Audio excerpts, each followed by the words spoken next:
আপনি কি জানেন কিভাবে আদা চাষ করা হয় এবং কোন জায়গায় এটি সবচেয়ে লাভজনক? আর কিভাবে আদা আমাদের বাড়িতে পৌঁছানোর আগে বিভিন্ন প্রক্রিয়ার মধ্য দিয়ে যায়? আজকাল অনেক মানুষ আদা চাষ করে কোটি কোটি টাকা আয় করছেন। চলুন জেনে নেওয়া যাক কিভাবে আদা চাষ করা হয় এবং কারখানায় প্রক্রিয়াজাত হওয়ার পর এটি আমাদের বাড়িতে পৌঁছায়। বন্ধুরা, যদি আপনি মনে করেন ক্ষেত থেকে আদা তোলার পর সেটি সরাসরি আমাদের বাড়িতে পৌঁছে যায়, তাহলে আপনি ভুল ভাবছেন। কারণ ক্ষেত থেকে আদা সংগ্রহ করার পর এটি অনেক ধাপের মধ্য দিয়ে যায়, তারপরেই এটি বাজারে বিক্রির উপযোগী হয়। আজকের ভিডিওতে আমরা দেখাবো কিভাবে আদা চাষ করা হয় এবং কিভাবে কারখানায় প্রক্রিয়াজাত করার পর এটি বাজারে আসে।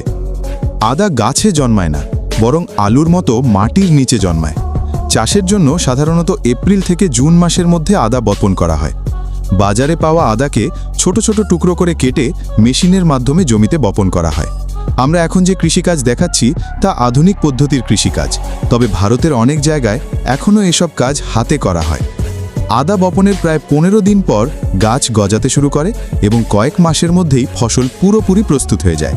তবে এই সময় জমিতে প্রচুর ঘাস জন্মায়। এই ঘাস পরিষ্কার করার জন্য বিশেষ মেশিন ব্যবহার করা হয়, যাতে আদা সংগ্রহের উপযোগী হয়ে ওঠে। এখন আদা তোলা হচ্ছে। এই যন্ত্রটি মাটি থেকে আদা গাছ উপরে তুলে আনে এবং সামনের অংশ কেটে ফেলে। এরপর অবশিষ্ট আদা একটি পাত্রে জমা হতে থাকে। ভারতে এখনও অনেক জায়গায় এই কাজ হাতে করা হয়। আদা তোলার পর সেগুলো সরাসরি বাজারে বিক্রির উপযোগী হয় না, তাই এগুলো কারখানায় প্রক্রিয়াজাত করার জন্য পাঠানো হয়। কারখানায় পৌঁছানোর পর আদা প্রথমে খুব ভালোভাবে ধোয়া হয় এবং সমস্ত ময়লা পরিষ্কার করা হয়। পরিষ্কার করার পর আদা একটি কনভেয়ার বেল্টে পাঠানো হয়। এ সময় শ্রমিকরা এর মধ্যে থাকা নুড়ি, পাথর এবং খারাপ আদাগুলো আলাদা করে ফেলে। এরপর আদা শুকোনোর জন্য ছড়িয়ে দেওয়া হয়। কয়েক ঘন্টা শুকোনোর পর আদার রং পরিবর্তন হতে শুরু করে। এরপর শুরু হয় পরবর্তী ধাপ। শুকনো আদা আবার কনভেয়ার বেল্টে পাঠানো হয় এবং সেখানে থাকা অপ্রয়োজনীয় জিনিসপত্র শ্রমিকরা সরিয়ে ফেলে। এই কনভেয়ার বেল্টে বিশেষ আলো ব্যবহার করা হয়, যাতে কোনো পাথর, পোকামাকড় বা ত্রুটি থাকলে তা সহজেই শনাক্ত করা যায়।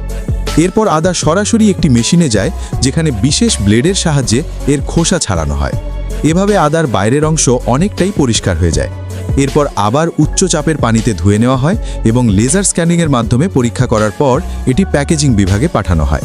সেখানে আদা প্যাকেটজাত করে বাজারে বিক্রির জন্য প্রস্তুত করা হয়। এই আদাই পরে বাজার থেকে আমাদের বাড়িতে পৌঁছায়, যা আমরা চা তৈরি থেকে শুরু করে বিভিন্ন রান্নায় ব্যবহার করি। আজও ভারতের অনেক কৃষক এসব কাজ নিজের হাতে করে থাকেন। অনেক জায়গায় আদা হাতে সংগ্রহ করে শুকনো হয় এবং পরে বাজারে পাঠানো হয়।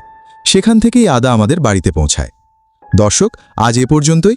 ভিডিওটি ভালো লাগলে আপনার মূল্যবান মতামত কমেন্ট বক্সে জানাতে ভুলবেন না। এরকম আরও নতুন নতুন ভিডিও পেতে আমাদের চ্যানেলটি সাবস্ক্রাইব করে রাখুন। ধন্যবাদ সবাইকে।